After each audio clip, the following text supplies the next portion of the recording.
nice shot. The sun glistening over a quiet Bristol Motor Speedway. At first glance, this might look like the default Bristol Motor Speedway that's in NASCAR Racing 2003. Probably holds a lot of good memories for a lot of folks out there.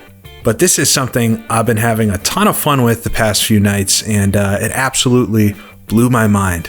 We are looking at NASCAR 2003, and we are at Bristol Motor Speedway, of course, but this is far from the original Bristol Motor Speedway that came with the sim. This is a special version of the circuit that came out a few years back, actually, I think 2018.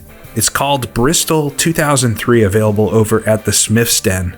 And at first glance, it might not look like anything too special. In fact, it looks a lot like the graphics of the default version of this course that came with the sim. But like so many of the best things in gaming, it's not about the graphics, it's about the small details and what makes this absolutely spectacular. So this is a completely redone version of the Bristol Motor Speedway made by a user named Ranchaero, if I'm pronouncing their name correctly. And Ranchaero set out with a pretty simple goal in mind. In fact, I'll read the beginning of the description that they posted with this. When I began working on this track a few years ago, it was with one goal in mind. This was to build a brand new scratch-built version of the Bristol Motor Speedway that would be worthy of NR2003. One that could sort of replace the in-game version, which did not simulate Bristol's core characteristics to my satisfaction. At least for myself, I can say I achieved that stated goal. I'm 100% satisfied with the track and enjoy every lap, even after thousands of laps testing. From that alone, you can tell there's a lot of passion here. This is a fully recreated version of the course, built to be insanely accurate, and it is insanely accurate. It is the closest thing to an iRacing track in NASCAR 2003 that I've ever seen before. It doesn't really go into detail over what Ranchaero used to create this, but in the README description of this, it says the track features a more accurate layout than the original in shape and end-to-end dimension. And you better believe it, I'm flying through turns 3 and 4 here, and every little imperfection, or you could call them perfections even, are modeled in this. Look at the way the yellow line here snakes its way through the corner with this tiny little bump in it. And something like this might look totally insignificant, or maybe even like a glitch or a little error, but I assure you, the tracks are really like this. And for anybody that's played iRacing, you'll know those little details. Lines are never straight on tracks. The banking is never perfect the whole way around. And this simulates that so well. I don't know how you could create something like this without laser scanning, but somehow Ranchaero was able to make a version of Bristol that just has so much character. You know, Bristol's been obviously in the news a bit the past few weeks, just with the NASCAR race being there and it maybe not living up to a lot of folks' expectations, including my own. And this harkens back to that golden era of Bristol. It features the single level banking around the entire course, that 22 to 26 degrees. It's not perfect anywhere, and there's a lot of bumps and little ripples. And in fact, this is one of my favorite parts about it, is the apron towards the exit of the corners. We're staring at turn 4 here. Down onto the apron a bit, the banking continues, and it's not this clear, flat to banking that you might see in some of the kind of video game perfect versions of the course. You can tell the yellow line there too kind of scoops off towards the end of the corner if we fly down, and you'll find yourself running all over this line. The bottom line rules at this course, but as you get on in a run, you might actually work your way up the track. And just look at this. Look at the way the corner kind of narrows off. I promise you the track was actually like this. It wasn't perfect, and to see it modeled in this type of detail is quite remarkable. And we'll throw a little side-by-side comparison of the default Bristol with this one, and it's night and day, or I guess they're both day, and that's my only complaint at all about this, is that this is only in a day version. Ranchaero did not make a night version of this course, unfortunately, but even in just the daytime, simulating that springtime Bristol race, you can see the amount of detail that's present on this version over the default one, and that translates to the racing. I'm happy to say it's a really fun track to race around. The turn 2 exit might be my favorite spot that just shows you the amount of detail put into the track. I don't even know how you do textures like this in NASCAR 2003, but it's a bit of a mess, but it's very plausibly realistic in how it comes up off the corner. So the track is quite an accomplishment in static, but it's even better, obviously, racing. So I've got the full grid lined up from the 2002 NASCAR season, quite an appropriate era for the track.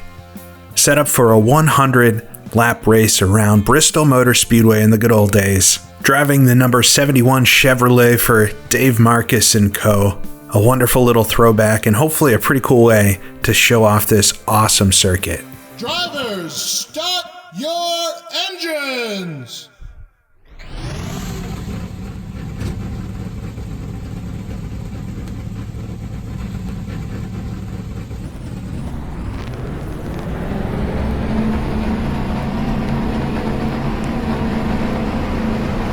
Coming to the green, buddy, coming to the green. Let's go get him. Hey, the car's off. Be ready. Be ready. Green flag, green flag. Green, green, green.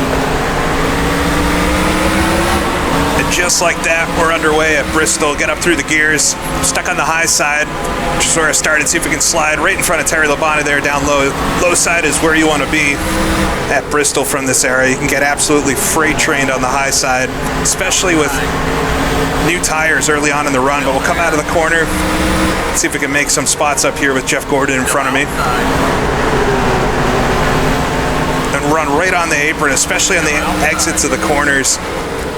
We'll even get below that yellow line just a little bit, slide it into the corner there. Car is very, very sketchy on new tires, cold tires. So we can get Robbie Gordon as well. It's a little loose on entry. Car doesn't necessarily tighten up during the run with the setup I've got, but it does become a little more predictable, especially once we get single file here. Just right behind Jeff Gordon. You can see how easy it would be to touch bumpers and spin somebody out, and that's exactly what happened quite often back in these days. We've got Rusty Wallace on the outside there. He was an absolute king at this track.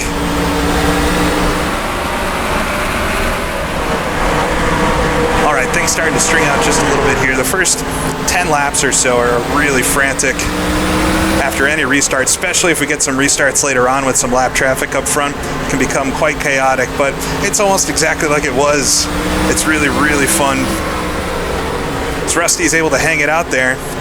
We'll see if we can open up the corner just a little bit. You got to be careful, though, not to open it up too much so that the car behind you can sneak its nose under you.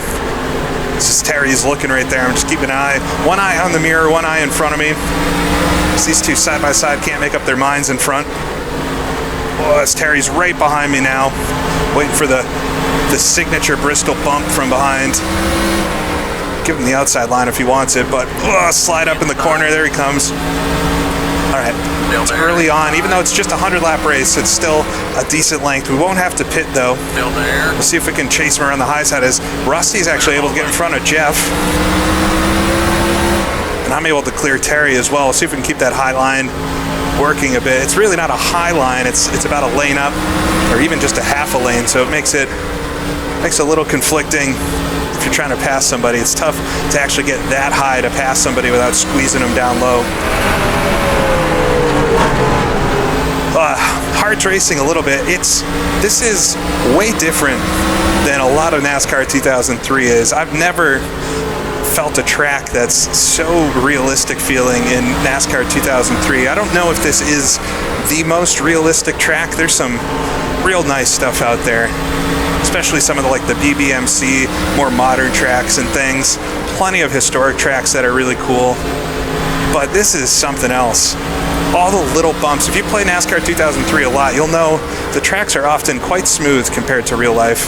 But look how much we're bouncing around the banking here. It feels like concrete. And if you watch replays, it looks a lot like it did on TV.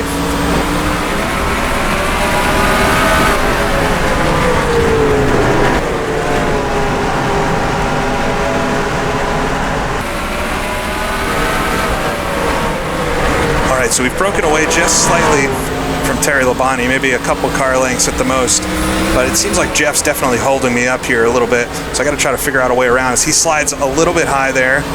You see how low we get on the exits of the corners though, but then you chase it up the hill up the rise of the banking as you get onto the straights. And it's really easy to spin the tires there and head to that inside wall with some throttle oversteer. And you see that a lot in crashes from real life too, so it's just as easy to do as you could imagine. Just checking that rear view mirror every once in a while, see if I can get up the right side of Jeff. The spotter would be telling him that I'm looking. Inside, still there. Just not able to get on the throttle enough without spinning the tires to get them. Not yet anyway, but we'll keep working at them. That's something I like so much about driving around here. I did a couple of these races last night actually, and it's why I was so enthusiastic about it, because it feels really authentic the way the racing is. It's a little processional. It's sometimes you're just riding for 50, 60, 70 laps without anything really happening, but you get in this almost trance state where you're just doing laps, and you could imagine doing 500 laps around here and it being a lot of fun. Especially once we throw a few lapped cars in the mix, that'll keep it exciting. All right, I'm feeling pretty good about getting around Jeff here, so we'll see if we can do it. We're 18 laps in already. It goes by really fast. 100 laps sounds like a long ways, but especially if it stays green, it will not be long at all. We shouldn't have to pit. The race is short enough for that. Just trying to get a little more grip on the high side there. A little bit faster of a run. There we go. If I can just stick with him through the center of the corner and come out high, he'll have to give me the lane. Slide the car there. That's no good. That'll wear out your tires real quick. All right, we lost him a little bit there. I've been watching a ton of short track racing the past couple of months, really. I went to a race back in August in my local area here, and it just kind of reignited that excitement for short track racing that I like so much. And with services like Flow Racing these days and Racing America, especially for the asphalt side, it's so easy to watch almost all of the racing that happens at all these tiny tracks around America. And there's so much of it that every day I'm putting on 2, 3, 4 different little races. A lot of them are short too, because they're 40, 50 lap features on a Saturday night, so you can watch them in 30 minutes. And it's so much fun. And the racing, it's just giving me a little bit more of that pure style racing that some of the major leagues aren't quite giving me these days. And it just reminds me a little bit of this. You got guys working on each other, lap after lap after lap, just trying to get there. Some of the cleanest racing I've seen, especially in like the Cars Tour and stuff, and it's just cars working on each other lap after lap. It really gives you that feeling, and it reminds you how it used to be a little bit in NASCAR. All right, going for it again. Able to get on him halfway through the corner that time. Try to get on the throttle without spinning the tires. This might take a couple laps, but if you can stick with it. Still there. Door to door, coming off the corner. Just don't want to hit the wall. So tricky. Still there, inside. Clear low, buddy. Inside. He's keeping me honest here, old Jeff. Clear low, buddy. I cleared him, but we got to clear him on the exit of the corner. There we go. Scoop down in front. Try not to catch our rear bumper on his nose. There we go. All right. That's an old school pass at Bristol without making contact. Of course, you can run him up the track if you want. That'll make things a little easier, but you might hear from him after the race. All right, looks like we got a stack up in front because of some lap traffic, so I'll slide it in the corner. Looks like pretty minor moments sometimes, but they could turn into major moments awful quick. We got to keep an eye on the traffic. Been green so far, which I'm actually surprised. I've noticed the AI around here will get into little stints where it's clean for 100 laps, maybe 75 laps, then there'll be a string of accidents, and quite like real life. Everything about this is just coming off as very authentic, and it's impressive that it's happening in a 20-plus-year-old game.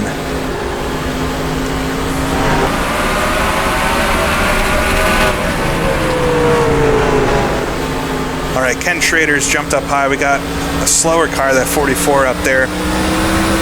We'll see how everybody slots in. Maybe pass a couple cars as we work on by the lap traffic. We're getting in that rhythm now. I can feel it. The tires have worn out just a little bit, but they're wearing really nice. There's a bunch of advice in the README for this track about the setups that you should use, and the testing was all done with the Jasper setup. And I did a little bit of tweaking on it, but not much. Just made it a little less oversteery, or loose, as you would say in the NASCAR world. Moved the weight forward a little bit. But otherwise, it's quite nice and really gets you into a good rhythm. Labonte's gonna make the run on the outside. Just give him the space for it. You don't want to block him off. Get underneath the 44 there. Oh, we got a caution flag. Got to be careful with this. Looks like a Sterling Marlin on the low side. All right, first run, 34 laps, 1/3 of the race. See if we can avoid hitting anybody here as we all slow down for the pace car.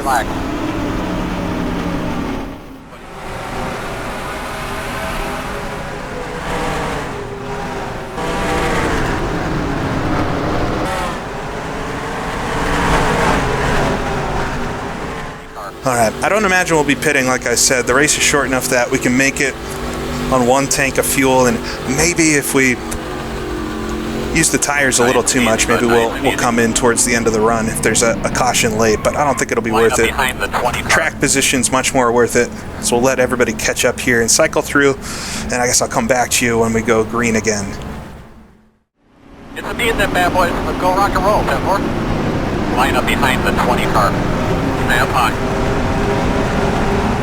Chaos is absolutely right, Chad. We've got a bunch of lapped cars on the inside now. This has been hit or miss, and it's like I said, not far off real life. There's bound to be some chaos. Whether or not it will cause a crash in a yellow is yet to be seen, but we've got to be careful here to try to avoid any sort of major issues and try to get back into that groove. Behind Tony Stewart here, 13th position. It's just coming to lap 40 now. Try not to spin him as we go green. There we go. What I did, I lit him up. Jeff's being very patient with me behind. Get it up to 4th gear. That was just about the worst restart possible. Spin the tires on the line there. As Jeff ran a bit wide behind me, I think he got up into the wall. All right, focus forward. Let's try to get back into that groove. We got colder tires now, though, and they're a little bit more worn out as the car floats off the corner there. Keep it tucked in behind Stewart as Labonte right behind me. Oh, it's field checks up in front. The car's going down onto the apron. Inside, 3 wide. Oh, 3 wide. I don't know what happened there, but Rusty looks like he might be going into the pits or something. Got a caution again. I felt that coming. All right, we got to race back to the line, though. This is the old days after all. The road is closed, but try not to find the accident on the way to the line, though. All right, I survived that. We'll have to see what happened in the replays. Pace car has the field. Get caught up.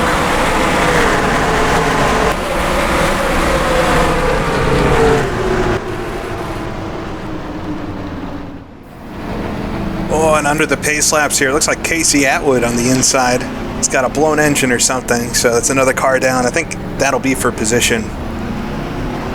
So we should be able to gain one. Back up into 13th. I lost one under that crazy green flag there.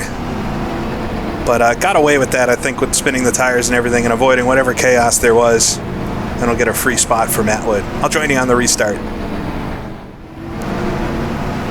All right, after how atrocious that last restart was, I'm a bit nervous, honestly. Just gotta try not to spin the tires and get a good pace going again. Hopefully Ricky behind me doesn't want to jump me. Gonna be right in the middle of the corner, of course, which is kind of the worst place to be. Much better that time, though. Get it up the gears. A whole slew of lap traffic in front, though, to play with. So coming to the corner. Ricky's right on my tail. Oh, cars in front.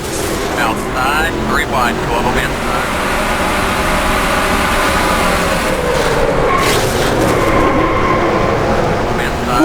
Inside, 3 wide. There we go, there's the yellow. Oh my God. Caution down. Caution down. Keep digging, come on. Caution is out, buddy. Caution is out. I don't know how I avoided that one. That was kind of a get caught up there, squeeze the brakes and pray. So trying not to make contact with anybody here. Man, I'll take my lucky cards on that. Looks like we'll rack them up Looks like I'll rack them up for another restart. Pit road is closed, but Big Rick. All right, another restart, another chance at it. That last restart was a lot better, so I know what I have to do to actually stick with the cars in front, but that got messy really quick, and I got very lucky in avoiding any major contact. I might have scraped something, but I'm sure the car is fine. You can survive with quite a bit of damage around Bristol. The car can be pretty battered by the end of it, but hopefully we'll get a little bit of a run this time and get back into the groove of things, but we'll see. A lot of lapped cars. Green, green, green. There we go, squeeze the throttle on. Well, lit them up a little bit there in third before I got up to fourth. We're back on the inside. Just can hear Rudd coming up behind. And we've got Rusty Wallace, he's right up behind some lap traffic though, and the question is, do you go high or low? I kind of like the low side because there's an escape path if we need it. Still outside. Whoa, I got a bump there. Bobby Labonte saying hello. Still outside. Bobby. Oh, man. 3 wide.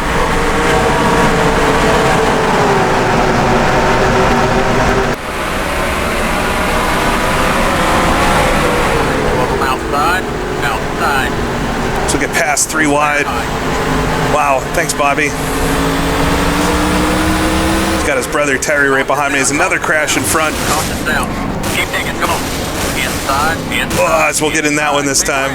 Big wreck that time. We got to still try to get back to the line, but we definitely got a little bit of damage through that. Outside. Tony will make his way by. We should be able to limp to the line now. The clean run ends. You'll never make it through Bristol clean, I don't think. Caution is out, buddy. Caution is out.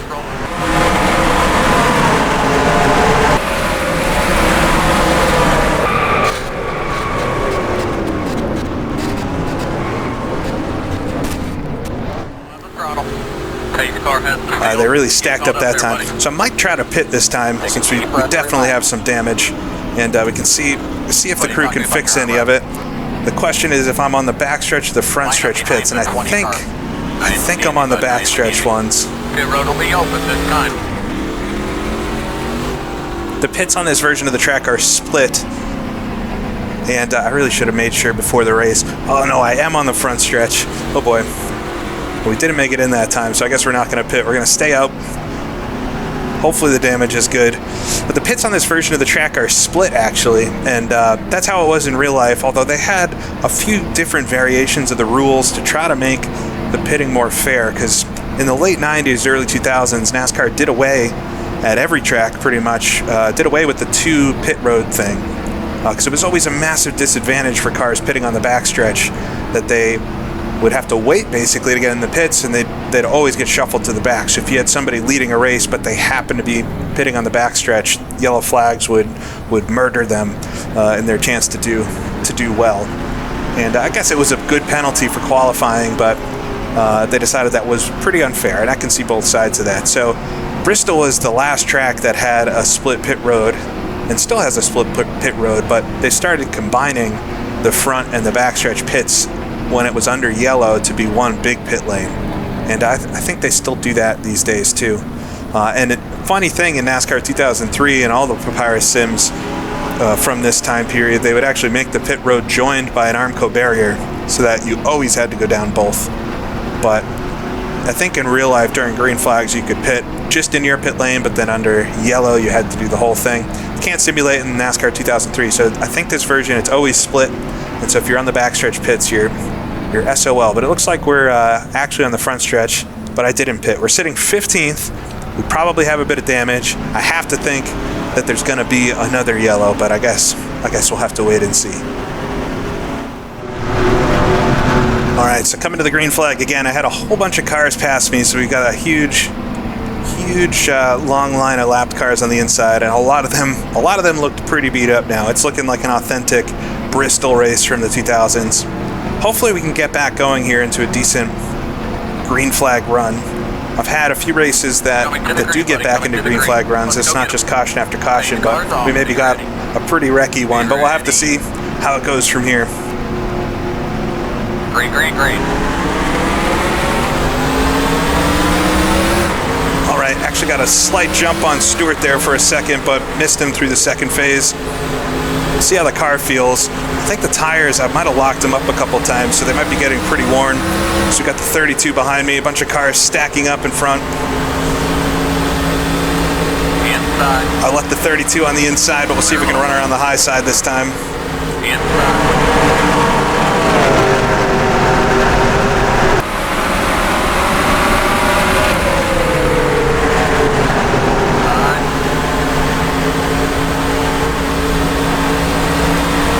Threading the needle. It's like an egg under the throttle, trying not to spin the tires over the bumps. And we might have chosen lines well here. We got Bobby Labonte leading the way as one of the slower cars slides up in front of him.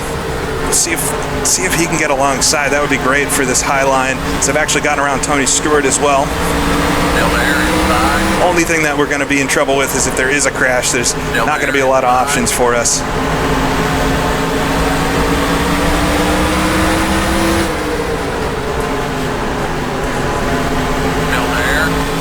Now, something we don't have to worry about that they absolutely did in real life are the marbles on the high side of the track, which would build up over the course of a run. And so we can get away with running really, really high if we need to. So we got a big stack up in front. I was thinking Bobby was going to run into the Jasper car there. As now we've lost that whole advantage we had on the inside line as they're going to come back by us. Stuck on the outside here.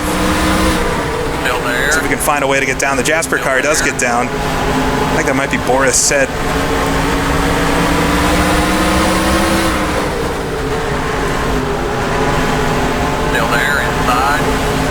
Boys are going to go 3 wide in front.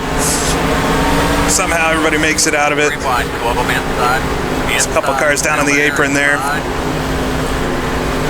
Steve Park slides back up. They're taking an avoiding action and somehow avoided it. All right, got access to the bottom side again, but now we got the Jasper car in front. See if we can make a clean pass on him. Follow Ryan Newman around. Rocket Man Ryan Newman in his rookie season, he was kind of a legend his rookie year. He got a bunch of pole positions and was kind of known for that back in the day. It's fun to see him still racing, actually. Modifieds these days at the local tracks. All right. Got through all that. We're back to 20th position now. We got 30 laps to go. And hopefully it stays green from here on out. I feel like I'm still quite quick despite some of the damage and the tire wear. We'll see if we can work past a few of these cars. Try to pick the right lanes here. Just squeak the brakes coming into the corner. Got Robbie Gordon on the high side. The Gordons, nose to tail.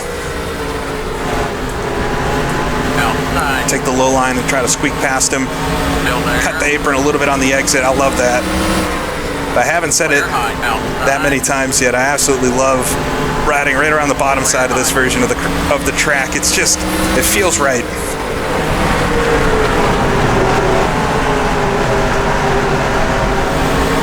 All right, big pack in front here, but it looks like folks are getting strung out beyond that. Newman makes the poor decision to go to the high side. We'll take advantage of that.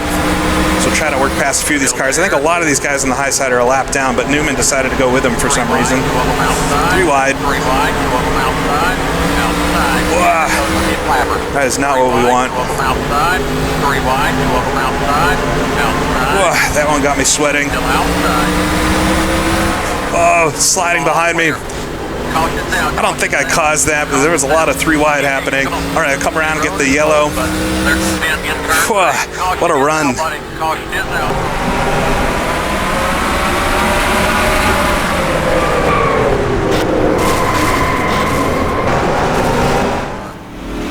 All right, but I guess we'll re-rack them for the last quarter of the race. We're 25 laps to go here. It's been a messy one, but what else would you expect from Classic Bristol? Up high. All right, the 2 lines are almost equal lengths now. I think we've got just about as many cars in the lead lap as cars a lap or more down. They're going to be on the inside. I don't know if this is going to finish clean. We got 21 laps to go. I'm sitting 15th. It'd be amazing to get a top 10, but we'll have to avoid probably a few more wrecks to get there. We'll see if we can do it. Coming to the green. Let's go get him. Up behind Bill Elliott here, his car's looking quite rough as well. Be ready. Green, green, green. All right, there we go. Inside. let it rev a little bit higher in second. Much better start that time. See if we can get by a few of these guys on the inside. Oh, smoke in front. Keep digging, come on. Still there, inside. All right, avoided some of the chaos, I guess. Oh, another car spinning. As Bobby gets shoved into the outside. We'll avoid them. Coming across the line, they're still wrecking. Car has the field. Get caught up there, buddy. I got across the line and then involved in a bigger wreck there. Buddy, talk to me about your high ride. No doubt we'd have some radiator damage after that one. Big wreck in turn 4. But behind the 14. We'll see. I think I'm actually in front of most of these cars somehow. We'll see if the car feels okay. It'd be good to not pit, although that was quite a large hit there right at the end. But we might stay out and see if we can get to the finish of this thing in one piece, because we'll absolutely benefit from that. Back ahead of Bobby Labonte, and somehow got through all that and gained one position. So up to 14th now. We'll do a few more laps of yellow and try it once again.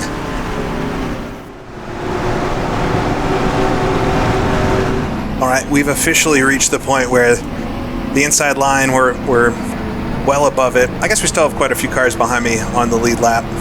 So plenty to lose. We're in 13th position now with 15 laps to go. Can only cross our fingers that it stays green from here on out, but I feel like that might be tricky at this point with so many damaged and lapped cars. But we'll see. See if I can pick up at least another couple of spots. 3 spots to get into that top 10. Be ready. Green, green, green. All right, gonna be an expert at the restarts by the end of this thing.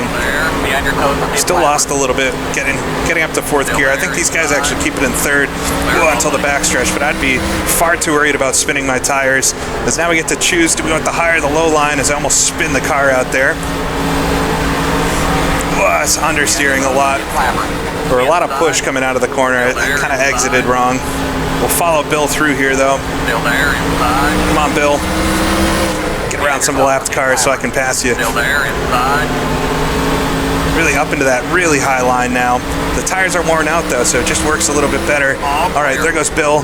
So chase the rear end coming into the corner. We've got the other great Bristol driver, Kurt Busch, there on the outside. This would have been during his 2nd season, but he was awesome at this track as well for many years. All right, we've got to pass on him, though. That should be for position, I'd imagine, with Matt Kenseth there as well. Still there. See if we can follow on through Bill and get ourselves into that top 10.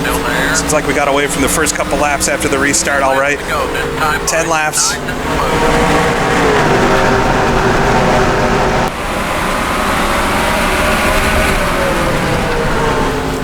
Really watching the tires now, because it's so easy to slide them, and it's just going to get worse. We're right at the cusp of a pit stop. You would have to pit really soon after 100 laps during a full race, especially for tires, if not fuel. All right, there it is, up into the top 10. See if we can keep this run going and not get taken out with just a few laps to go. There goes Bill sliding up. He's going to try to look to the high side of Skinner in front. Oh, this Busch is right on my rear bumper. Hold my breath there for a second. We'll see if we can pass around the high side. Jeff Burton there, as you can hear the tires moan and groan for grip. There we go. I think Skinner was damaged there. He's got no hood. Quite slow, maybe down on power now, just trying to get some points. Oh, we got a really fast car. What can we make out of this here? Coming to 5 to go. Oh, a bit of a snap there on the exit of the corner. Got Dale Jarrett, Michael Waltrip up the road a bit. See if we can pass around the high side. Just carry a bit more speed in, like we did on Jeff Gordon early on in the race. 5 to go. There it is, 5 to go. Might be able to get a little bit more out of this. Inside. It's Jimmy Johnson, the rookie, on the outside, gives it up to Michael Waltrip. Oh, this might be the wrong lane to be in. Gonna have to get it back down there before Jeff Burton closes the door behind me. Outside. Squeak under Jimmy Johnson before he jumps down. Outside. It's all about that bottom lane. You can make the passes on the high side, but you can't give it up. I got a lot of grip in the corners now. Somehow my tires are faring just a little bit better than some of the other cars here. Still there, inside. All clear. DJ gives me the space. What a gentleman. Right, we got one more lap to go after this. I don't think we're on the last lap just yet.